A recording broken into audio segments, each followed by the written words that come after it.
షర్మిల కాంగ్రెస్లో చేరటం వెనుక ఎవరున్నారో అందరికీ తెలుసునని ఏపీ ప్రభుత్వ సలహాదారు సజ్జల రామకృష్ణారెడ్డి అన్నారు. అంగన్వాడీలపై ఎస్మా ప్రయోగం సరైనదేనని అన్నారు. షర్మిల వల్ల వైసీపీకి వచ్చే నష్టం ఏమీ ఉండదన్నారు. ఏపీలో కాంగ్రెస్ పార్టీకి భవిష్యత్తు లేదని, అలాంటి పార్టీని తాము పట్టించుకోమని చెప్పారు. కాంగ్రెస్తో చంద్రబాబు తెర వెనుక రాజకీయం కొనసాగుతూనే ఉందని ఏపీ ప్రభుత్వ సలహాదారు సజ్జల రామకృష్ణారెడ్డి అన్నారు. ఈసారి ఎన్నికల్లో ఓటమి తప్పదని చంద్రబాబుకు అర్థమైందని, అందుకే ప్రస్తుతం నెలకొన్న పరిస్థితులను డైవర్ట్ చేయడానికే బాబు ఇలాంటి కుట్రలు చేస్తున్నారా అని సజ్జల మండిపడ్డారు. వైఎస్ఆర్సీపీ ఆవిర్భవించిన తొలి రోజుల్లోనే కాంగ్రెస్ పార్టీ వైఎస్ వివేకానందరెడ్డిని పులివెందుల నుంచి విజయమ్మకు పోటీగా బరిలోకి దింపిందన్నారు. వైఎస్ఆర్ మరణంలోనూ కాంగ్రెస్ పార్టీపై అనుమానాలున్నాయన్నారు. షర్మిల వల్ల వైసీపీకి వచ్చే నష్టం ఏమీ ఉండదన్నారు. ఏపీలో కాంగ్రెస్ పార్టీకి భవిష్యత్తు లేదని, అలాంటి పార్టీని తాము పట్టించుకోమని చెప్పారు. బ్రదర్ అనిల్పై గతంలో టీడీపీ నేతలు ఎలాంటి విమర్శలు చేశారో చూశాం. ఇప్పుడు అదే బ్రదర్ అనిల్ పక్కన టీడీపీ నేతలు ఫోటోలు దిగుతున్నవి కూడా చూశామన్నారు. దీన్ని బట్టి టీడీపీ నేతల పన్నాగాన్ని అర్థం చేసుకోవచ్చన్నారు. అసలు కాంగ్రెస్ పార్టీ లాస్ట్ ఎలక్షన్స్లో ఎన్ని వచ్చినాయి దానికి నాకు తెలిసి అయితే 100 కంటే తక్కువ వచ్చాయి. అలాంటి పార్టీకి సంబంధించినంత వరకు ఎంత తక్కువ మాట్లాడుకుంటే అంత మంచిది లేదు. అసలు షర్మిలమ్మ గారు ఏ రోజైతే తెలంగాణలో పార్టీ పెట్టారో ఆ రోజే ఆమె రాజకీయ ప్రస్థానం ఒక దిశలో మొదలుపెట్టారు. ఆ తర్వాత ఏదైనా తెలంగాణ నుంచి తర్వాత కాంగ్రెస్లోకి రావాలని దాని వెనక ఎవరున్నారని కూడా ప్రజలకు, దేశానికి అందరికీ తెలుసు.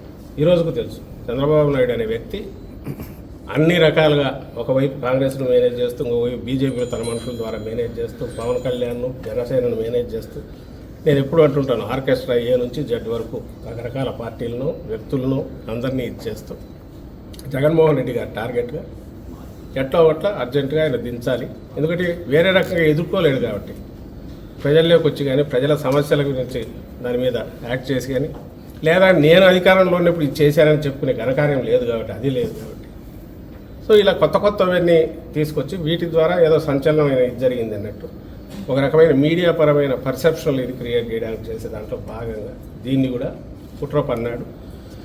రకరకాల దీనితో ఇప్పుడు ఏదైతే షర్మిలమ్మ గారు చేరారో అది జరిగిందని మేము భావిస్తున్నాం. స్థానిక ఎమ్మెల్యే తనపై గెలవలేడని, పక్క నియోజకవర్గం నుండి అభ్యర్థిని తీసుకొస్తున్నారని మాజీ ఎమ్మెల్యే బోండా ఉమామహేశ్వరరావు అన్నారు. ఎవరిని తీసుకువచ్చినా సెంట్రల్ నియోజకవర్గం టీడీపీ అడ్డా అన్నారు. విజయవాడ సెంట్రల్ నియోజకవర్గంలో టీడీపీ అద్భుతమైన విజయం సాధించనుందని ధీమా వ్యక్తం చేశారు. సింగునగర్లోని టీడీపీ సెంట్రల్ నియోజకవర్గ కార్యాలయంలో తెలుగుదేశం పార్టీ సెంట్రల్ నియోజకవర్గ విస్తృత స్థాయి సమావేశం జరిగింది. ఈ కార్యక్రమంలో మాజీ ఎమ్మెల్యే బోండా ఉమామహేశ్వరరావు పాల్గొని ఓటర్ల జాబితా, ఓటు నమోదు వంటి పలు అంశాలపై కార్యకర్తలకు దిశానిర్దేశం చేశారు. అనంతరం బోండా ఉమా మీడియాతో మాట్లాడుతూ రేపు తిరువూరులో జరగబోయే రా కదిలిరా కార్యక్రమానికి నియోజకవర్గం నుండి భారీగా హాజరు కావాలని పిలుపునిచ్చారు. సెంట్రల్ నియోజకవర్గ టీడీపీ ఎన్నికల కార్యాచరణను ప్రకటించిందని తెలిపారు. రాబోయే రోజుల్లో ప్రతి డివిజన్లో డివిజన్ కమిటీ ఏర్పాటు చేసి సమావేశాలు నిర్వహించడం జరుగుతుందని అన్నారు. TDP, Janasena door to door ఉమ్మడి మేనిఫెస్టోను స్టిక్కర్ రూపంలో అందించడం జరుగుతుందని అన్నారు. జనసేన టీడీపీ ప్రభుత్వం అధికారంలోకి వచ్చిన తర్వాత వారికి ఏ విధంగా మేలు చేస్తామో వివరిస్తామని పేర్కొన్నారు. రా కదిలిరా చంద్రబాబు నాయుడు గారు ఏర్పాటు చేసినటువంటి సభకి అందరం కూడా పెద్ద ఎత్తున తరలి వెళ్ళాలని చెప్పి నిర్ణయం తీసుకున్నాం. అన్ని డివిజన్ల నుంచి మరి ఇక్కడ తిరువూరు దగ్గరే కాబట్టి మోటార్ సైకిళ్ళు, కార్లు, అలాగే ఇంకా బయట నుంచి వెహికల్స్ కూడా తీసుకొని ముందుకెళ్ళాలని నిర్ణయం చేశాం. అట్లాగే సెంట్రల్ నియోజకవర్గ తెలుగుదేశం పార్టీ ఎన్నికల కార్యాచరణను కూడా అనౌన్స్ చేశాం. ఎన్నికల కార్యాచరణ ఏ విధంగా ఉండబోతుందంటే రేపు రాబోయే రోజుల్లో ప్రతి డివిజన్ని కూడా డివిజన్ కమిటీని సెంట్రల్ నియోజకవర్గంలోని పార్టీ కార్యాలయంలోనే మీటింగ్ ఏర్పాటు చేసుకోవడం. రెండోది, ఆ మీటింగ్ తర్వాత డివిజన్ వారీగా మా మిత్రపక్షమైనటువంటి జనసేన నాయకులు, డివిజన్ అధ్యక్షులు, డివిజన్ కార్యవర్గం, నియోజకవర్గ అధ్యక్షులు, నియోజకవర్గ కన్వీనరు, అలాగే మా పార్టీ తెలుగుదేశం పార్టీ డివిజన్ అధ్యక్షులు, కార్యవర్గం కలిపి డోర్ టు డోర్ వెళ్ళి పవన్ కళ్యాణ్ గారు అలాగే చంద్రబాబు నాయుడు గారు ఇచ్చినటువంటి జనసేన తెలుగుదేశం పార్టీ ఉమ్మడి మేనిఫెస్టోని స్టిక్కర్ల రూపంలో ప్రతి డోర్కి అంటించడం, పాంప్లెట్ల రూపంలో ప్రతి వ్యక్తిని ప్రతి కుటుంబాన్ని కలిసి రేపు జనసేన తెలుగుదేశం పార్టీ అధికారంలోకి వచ్చినాక వాళ్ళకి ఏ విధంగా మేలు చేస్తారు. విజయవాడ పశ్చిమ నియోజకవర్గ అభ్యర్థి ఎవరనేది చంద్రబాబు చెబుతారని టీడీపీ ఉత్తరాంధ్ర జిల్లా ఇన్ఛార్జ్ బుద్దా వెంకన్న అన్నారు. అందరం కలిసికట్టుగా పార్టీ గెలుపునకు పనిచేస్తామని పేర్కొన్నారు. నగరంలోని 1 టౌన్ కనకదుర్గ నగర్ బుద్ధా వెంకన్న నివాసంలో తిరువూరులో చంద్రబాబు సభ నిర్వహణపై విజయవాడ పశ్చిమ నియోజకవర్గ టీడీపీ నేతల సమావేశం జరిగింది. ఈ సమావేశంలో టీడీపీ సీనియర్ నేత బుద్ధా వెంకన్న, కేశినేని చిన్ని, నాగుల్ మీరా, ఫతావుల్లా పలువురు ముఖ్య నేతలు పాల్గొన్నారు. ఈ సందర్భంగా బుద్ధా వెంకన్న మాట్లాడుతూ తిరువూరులో చంద్రబాబు సభకు విజయవాడ నుంచి ర్యాలీగా వెళ్తున్నామన్నారు. 2024లో పశ్చిమ నియోజకవర్గంలో టీడీపీ జెండా ఎగురవేయబోతున్నామని వెల్లడించారు. టీడీపీలో పదవులు ఇవ్వడంతో పాటు నేతలకు ప్రత్యేక గుర్తింపు ఉంటుందని బుద్ధా వెంకన్న వెల్లడించారు. వైసీపీలో పదవులు ఇవ్వటమే కాదు, ఆ నేతలకు గుర్తింపు తీసుకురావాలని పేర్కొన్నారు. టీడీపీలో ఉన్న బీసీ నేతలకు వైసీపీలో ఉన్న బీసీ నేతలకు పోలిక లేదని బుద్ధా వెంకన్న అన్నారు. వైసీపీలో ఒకరైనా గుర్తింపు పొందిన బీసీ నేత ఉన్నారా అని ప్రశ్నించారు. ఆర్ కృష్ణయ్యకు రాజ్యసభ ఇవ్వటాన్ని మేము తప్పుపట్టబోమన్నారు. రాజ్యసభలలో ఫ్లోర్ లీడర్ పదవి కృష్ణయ్యకు ఎందుకు ఇవ్వలేదని ప్రశ్నించారు. టీడీపీ బీసీ నేతలకు ప్రయారిటీతో పాటు గౌరవం ఇస్తుందన్నారు. వైఎస్ కుటుంబాన్ని కొడాలి నాని గౌరవిస్తాడు తప్ప ఎన్టీఆర్ కుటుంబానికి ఇవ్వబోడన్నారు. చంద్రబాబును అరెస్టు చేస్తే 100 దేశాలలో ఆందోళన చేశారని, కొడాలి నానిని ఏ దేశం వెళ్ళినా వదలరని బుద్ధా వెంకన్న అన్నారు. తెలుగుదేశం పార్టీ ఒక కుటుంబ పార్టీ.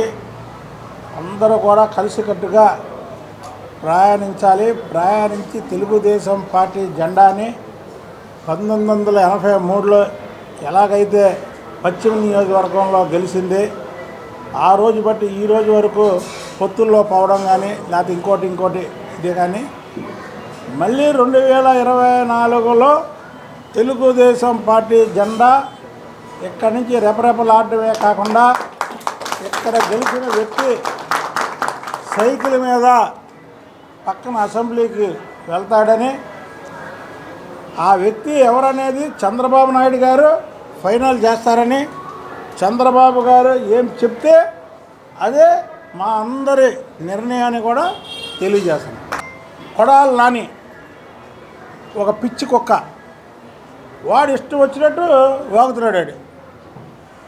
మళ్ళీ నిన్న వాగుతున్నాడు. ఒక్కసారి మీరు వాడి మాటలు వినండి. ఎన్టీఆర్ కూతురు రాజశేఖర రెడ్డి గారి కుమార్తె.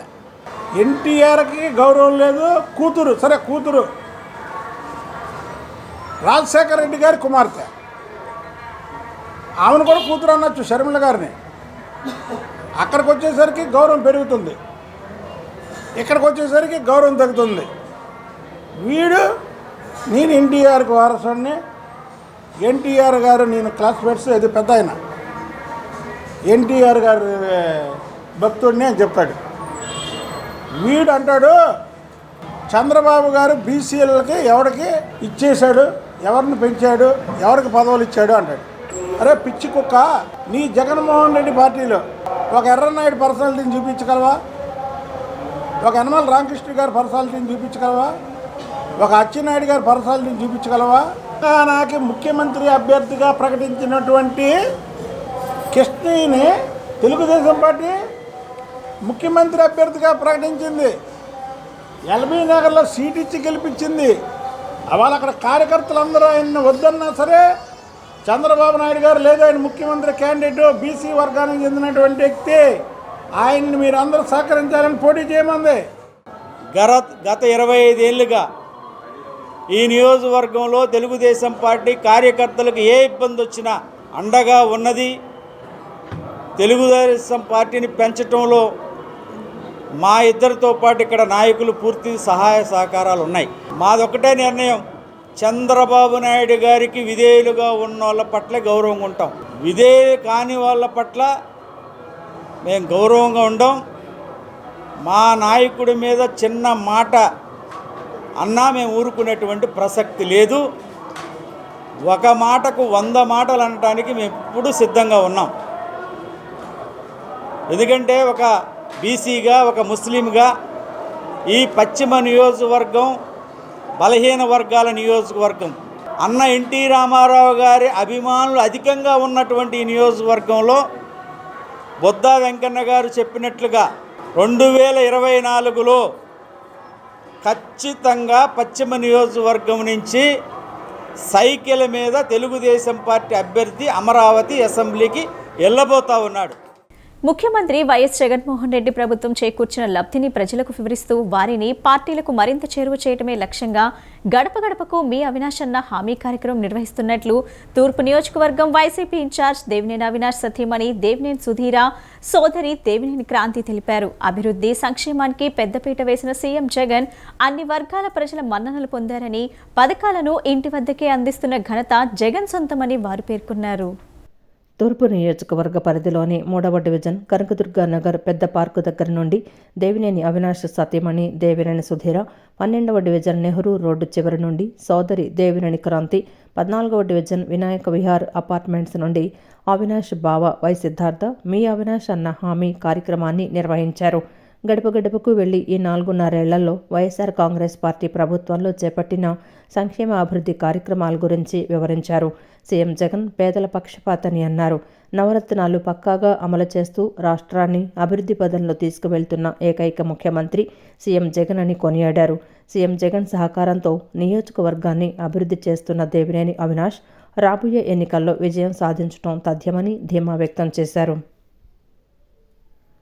ఈ కార్యక్రమంలో 3వ division corporator Bhimisetti Pravallika, co-option సభ్యులు ముసనూరు సుబ్బారావు, 12వ డివిజన్ ఇన్ఛార్జి మాగంటి నవీన్, 14వ division corporator Chintala Sambasivarao, division నాయకులు పాల్గొన్నారు. మాజీ క్రికెటర్ వైసీపీకి అంబటి రాయుడు రాజీనామాపై బుద్ధ వెంకన్న సెటైర్స్ వేశారు. ఆడుదాం ఆంధ్రాకి అంబటి రాయుడు బ్యాట్ పట్టుకుని వచ్చారని, వచ్చిన వారం రోజులకే జగన్ సైకో అని ఆయనకు తెలిసిందన్నారు. పార్టీలో చేరిన వారానికే రాయుడు రాజీనామా చేశాడన్నారు. అంబటి రాయుడుకి బుద్ధ వెంకన్న శుభాకాంక్షలు తెలిపారు.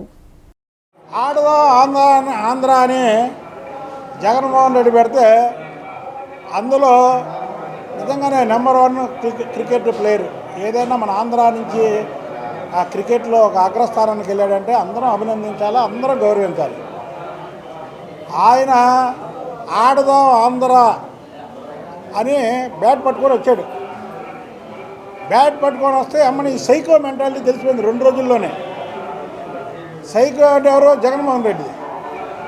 ఎమ్మటినే బాయ్ బాయ్ ఆడుదాం ఆంధ్ర అని ట్వీట్ పెట్టాడు. బాబు జగన్మోహన్ రెడ్డి, నీకు నీ పార్టీకి నీ ఎంపీ సీటుకి ఒక దండం, నేను పోటీ చేయట్లేదు అని అంబటి రాయుడు గారు ట్వీట్ పెట్టాడు. అంబటి రాయుడు గారికి నిజంగానే శుభాకాంక్షలు తెలుపుతున్నాను. ఎందుకంటే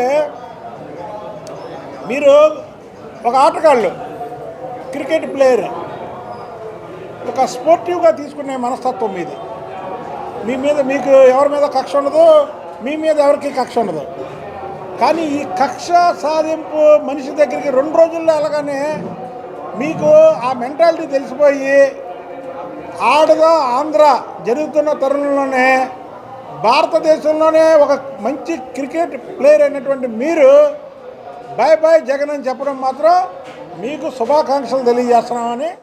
తిరువూరులో జరిగే చంద్రబాబు బహిరంగ సభను విజయవాడ విజయవంతంగా చేసేందుకు పార్టీ శ్రేణులంతా అహర్నిశలు కృషి చేస్తున్నామని టీడీపీ నేత కేశినేని చిన్ని అన్నారు.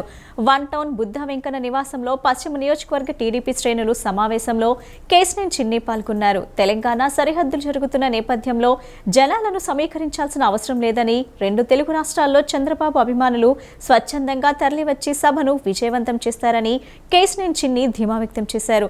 వైఎస్ జగన్మోహన్ రెడ్డిపై ప్రజల్లో ఉన్న వ్యతిరేకతే వచ్చే ఎన్నికల్లో టీడీపీ గెలుస్తుందని కేశినేని చిన్ని ఆశాభావం వ్యక్తం చేశారు. మా నాయకులం అందరం కలిసికట్టుగా అన్ని నియోజకవర్గాల్లోనూ పర్యటించి ఈ సభ విజయవంతం అనేది ఆల్రెడీ ఎప్పుడో అయిపోయింది. మా వచ్చే పార్టీ నాయకులకు కానీ కార్యకర్తలకు కానీ ప్రజలకు కానీ ఎటువంటి ఇబ్బంది లేకుండా, అసౌకర్యం లేకుండా ఎటువంటి ఏర్పాట్లు చేయాలో డిస్కస్ చేయడానికే వచ్చాం. ఎట్టి పరిస్థితుల్లో ఈ సభ 1,00,000 మంది పైగా అద్భుతంగా జరగబోతుంది. ప్రజలు కూడా చంద్రబాబు నాయుడు గారు అరెస్ట్ అయినాక వారు వచ్చి ఎన్టీఆర్ జిల్లాలో జరగబోయే ప్రప్రథమ సభ, వారి ఆరోగ్యం ఎట్లా ఉంది, వారు ఎట్లా ఉన్నారో చూసుకుందామని ప్రతిరోజు నిత్యం ఎదురు చూస్తున్నారు. ఆ దర్శన భాగ్యం వాళ్ళకు కూడా కలగబోతున్నందుకు వాళ్ళందరూ చాలా ఆనందంగా ఉంది. ఆయన ద్వారా రేపు రాబోయే ఎలక్షన్లో తెలుగుదేశం 175 నియోజకవర్గాల్లో అత్యధిక నియోజకవర్గాల్లో తెలుగుదేశం జనసేన అభ్యర్థులు గెలవబోతున్నారు. 165 నియోజకవర్గాల పైగా గెలవబోతున్నారు. నగరంలోని మహమ్మదీయా హజ్ ఉమ్రా సర్వీసెస్ ఆధ్వర్యంలో 100 మంది ముస్లిం సోదర సోదరీమణులు మక్కా ఉమ్రా యాత్రకు నేడు పయనమయ్యారు. యాత్రకు బయలుదేరే ముందు ముస్లిం మత పెద్దలు ప్రత్యేక ప్రార్థనలు చేశారు. నగర మాజీ మేయర్ మల్లికా బేగం యాత్రికుల బస్సును జెండా ఊపి ప్రారంభించారు. నగరంలోని మహమ్మదీయా హజ్ ఉమ్రా సర్వీసెస్ ఆధ్వర్యంలో 100 మంది ముస్లింలు మక్కా సందర్శన ఉమ్రా యాత్రకు నేటి సాయంత్రం పంజా సెంటర్ నుంచి పయనమయ్యారు. మహమ్మదీయా హజ్ ఉమ్రా సర్వీసెస్ నిర్వాహకులు మహమ్మద్ హబీబుర్ రహమాన్ మెరాజ్ నేతృత్వంలో యాత్రకు వెళ్లారు. యాత్రకు బయలుదేరే ముందు పంజా సెంటర్లో మత పెద్దలు ప్రత్యేక ప్రార్థనలు నిర్వహించారు. నగర మాజీ మేయర్ మల్లికా బేగం జెండా ఊపి యాత్రికులు వెళ్లే బస్సులను ప్రారంభించారు. యాత్రికులకు కుటుంబ సభ్యులు వీడ్కోలు పలికారు. అనంతరం మల్లికా బేగం మాట్లాడుతూ ఇస్లాం 5 సూత్రాలలో మక్కా యాత్ర 5వదని అన్నారు. ప్రతి ముస్లిం జీవితంలో ఒక్కసారైనా హజ్ యాత్ర చేయాలన్నారు. సంవత్సర కాలంలో ఎప్పుడైనా హజ్ యాత్ర చేస్తే దానిని ఉమ్రా అంటారని తెలిపారు. ఉమ్రా అంటే పవిత్ర స్థలమని ఆమె వివరించారు. గత 15 సంవత్సరాలుగా మహమ్మదీయా హజ్ ఉమ్రా సర్వీసెస్ సంస్థ వేలాది మంది ముస్లింలను హజ్ ఉమ్రా యాత్రలకు తీసుకువెళ్తోందని చెప్పారు. నగరం నుంచి బయలుదేరిన దగ్గర నుంచి ఉమ్రా యాత్ర చేసి తిరిగి ఇంటికి వచ్చే వరకు ప్రతి చిన్న విషయంలో ప్రత్యేక శ్రద్ధ తీసుకుంటారని తెలిపారు. మహమ్మదీయా హజ్ ఉమ్రా సర్వీసెస్ సంస్థ అందించే సేవలు నిరుపమానమని అన్నారు. యాత్రికులందరూ మక్కా యాత్రను విజయవంతంగా పూర్తి చేసి అల్లాహు అనుగ్రహాన్ని పొందాలని ఆకాంక్షించారు. ఈరోజు విజయవాడ 1 టౌన్ నుంచి దగ్గర 100 మంది యాత్రికులు హజ్ అండ్ ఉమ్రా చేయడానికి మక్కా మదీనా వెళ్తున్నామండి. నిజంగానే మన ముస్లిమ్స్ యొక్క కళ అందరిది మక్కా వెళ్ళాలి, మదీనా వెళ్ళాలని చెప్పేసి. ముందు రోజులు ఒక 5-6 సంవత్సరాల వరకు కూడా ఈ కళ అంటే అందరూ చాలామంది మేము ఎక్కడ వెళ్తాం, హజ్ అండ్ ఉమ్రా వెళ్ళాలంటే చాలా ఇబ్బందితో కూడుకున్నది, చాలా డబ్బులతో అనుకునేవాళ్ళు. ఈరోజు మేరాజ్ గారి ఆధ్వర్యంలో నిజంగా ఈ సంవత్సరం నేను కూడా వెళ్ళున్నాను. లాస్ట్ ఇయర్ ఫిబ్రవరిలో ఈయన యొక్క హజ్ ఉమ్రా సర్వీస్ నుంచి నేను కూడా ఉమ్రా చేసి ఉన్నాను. నిజంగా ఎంత బాగా తీసుకెళ్తారంటే మేము అసలు హజ్కి వచ్చామా, ఇంత దూరం మేము ప్రయాణించి వచ్చామా, మేము ఇల్లు వాకిలు వదిలిపెట్టి ఊరు కాని ఊరిలో మేము మక్కాలో ఉన్నామా అని కూడా అనిపించదు. ఉదయం 6 గంటల నుంచి మీ ఇంట్లో మీ భార్యలు కూడా మీకు పొద్దున్నే 6 గంటలకి టీ అని తెచ్చుంటారు. ఈయన పొద్దున్న 6 గంటల నుంచి టీ నుంచి మొదలెడతారు హాజీలో ఒక సర్వీస్ చేయటం. రాత్రి మళ్ళీ మీరు ఇషా నమాజ్ చేసి రాత్రి 10 గంటలకు అందరు హాజీలు వచ్చే వరకు ఆయన యొక్క సర్వీస్ అంత బాగుంటుంది. విజయవాడ మహాత్మా గాంధీ రోడ్లోని జాసాలికాస్ షోరూంలో 11వ వార్షికోత్సవాన్ని వినియోగదారుల సమక్షంలో ఘనంగా నిర్వహించారు. వార్షికోత్సవం సందర్భంగా బంగారు, వజ్రాభరణాలపై ప్రత్యేక రాయితీలను ప్రకటించారు. ఈ రాయితీలు జనవరి 10వ తేదీ వరకు ఉంటాయని నిర్వాహకులు తెలిపారు. విజయవాడ మహాత్మా గాంధీ రోడ్డులో రేడియో స్టేషన్ ఎదురుగా ఉన్న జోసా లుకాస్ షోరూం 11వ వార్షికోత్సవాన్ని ఘనంగా నిర్వహించారు. వినియోగదారుల సమక్షంలో వేడుకలను షోరూం నిర్వాహకులు, సిబ్బంది జరుపుకున్నారు. జ్యోతి ప్రజ్వలన చేసి వేడుకలను ప్రారంభించారు. వార్షికోత్సవం కేకును కట్ చేశారు. వార్షికోత్సవం సందర్భంగా విభిన్న శ్రేణి డిజైన్లలో వజ్రాభరణాలను వినియోగదారులకు అందుబాటులో ఉంచారు. ఈ సందర్భంగా షోరూం పీఆర్ఓ బాపు మాట్లాడుతూ వినియోగదారుల సమక్షంలో వేడుకలు జరుపుకోవటం ఆనందంగా ఉందన్నారు. వార్షికోత్సవానికి ప్రత్యేక ఆఫర్లు ఇస్తున్నామని చెప్పారు. ఆకర్షణీయమైన సృజనాత్మకమైన డిజైన్లతో తయారు చేసిన ఆభరణాలు వినియోగదారులకు అందుబాటులో ఉన్నాయన్నారు. ప్రతి 50,000 రూపాయల కొనుగోలుపై ఒక బంగారు నాణెం ఉచితంగా ఇస్తామని తెలిపారు. బంగారు ఆభరణాల తరుగుపై 25% డిస్కౌంట్ ఇస్తున్నట్లు తెలిపారు. డైమండ్స్పై తరుగులో 25% డిస్కౌంట్, ప్లాటినం తరుగులో 7% డిస్కౌంట్ ఇస్తున్నట్లు చెప్పారు. ప్రతి కొనుగోలుపై ఒక బహుమతి ఇస్తామని 10వ తేదీ వరకు మాత్రమే ఈ ఆఫర్ ఉంటుందని చెప్పారు. ఈ వార్షికోత్సవానికి గాను ఆఫర్స్ అనేవి ప్రత్యేకంగా చెప్పక్కర్లేదు. ఎప్పుడు కూడా వార్షికోత్సవం అనగానే కస్టమర్స్ అందరికీ కూడా చాలా ఎక్స్పెక్టేషన్స్ ఉంటాయి. వాళ్ళ ఎక్స్పెక్టేషన్స్ ఏ విధంగా కూడా తీసేయకుండా మంచి మంచి ఆఫర్స్ కూడా ఇవ్వటం అనేది జరుగుతుంది. సో ఇప్పుడు డిజైన్స్ చూసుకునే పని అయితే కాంపిటీషన్ రంగం అన్నమాట. ఇప్పుడు జ్యువెలరీ రంగంలో ఎక్కడ చూసినా కానీ ఎక్కడికక్కడ మొత్తం ఇన్నోవేటివ్ డిజైన్స్ అనేవి రావటం అనేది జరుగుతుంది. సో ఈ ఇన్నోవేటివ్ డిజైన్స్ ఏదైతే ఉన్నాయో ఎక్కడా కూడా బాంబే లెవెల్లో కానీ లేకపోతే హైదరాబాద్ తలదన్నే విధంగా ఇక్కడ అన్ని రకాల డిజైన్స్ని మనం ఇంట్రడ్యూస్ చేయడం అనేది జరుగుతుందన్నమాట. అది ఒకసారి చూస్తే తెలుస్తుంది డిజైన్స్ ఎలా ఉన్నాయి ఏంటనేది. సో కస్టమర్స్ క్రౌడ్ కూడా చాలా బాగా ఉంది. సో ఏంటంటే ఈ కార్యక్రమం మేము జరుపుకోవడం చాలా సంతోషదాయకంగా ఉంది. ఏదైతే ఆఫర్స్ ఉన్నాయో ఈ ఆఫర్లో భాగంగా ఈ కస్టమర్కి ఒక ఎక్స్పెక్టేషన్స్ అనేవి ఉంటాయి కనుక ప్రతి 50,000 కొనుగోలు పైన ఒక గోల్డ్ కాయిన్ ఉచితంగా ఇవ్వటం అనేది జరుగుతుందండి. అదేవిధంగా తరుగుపై గోల్డ్ ఆభరణాల తరుగుపై 25% డిస్కౌంట్ ఇస్తున్నాము. సంక్రాంతి పండుగను పురస్కరించుకొని నగరవాసులకు సరికొత్త శ్రేణి వస్త్రాలు, ఆభరణాలను అందుబాటులో ఉంచేందుకు Mrikanda luxury festive exhibition season 2ను గురునానక్ నగర్లోని ఎన్ఏసీ కళ్యాణ వేదికలో ఏర్పాటు చేశారు. దేశంలోని వివిధ రాష్ట్రాలకు చెందిన చేనేత, ఖాదీ, బెనారస్, సిల్క్ వస్త్రాల తయారీదారులు, వ్యాపారులు ప్రదర్శనలో స్టాల్స్ను ఏర్పాటు చేశారు. ప్రదర్శనలో ఏర్పాటు చేసిన పలు రకాల ఉత్పత్తులు నగరవాసులను ఆకట్టుకుంటున్నాయి.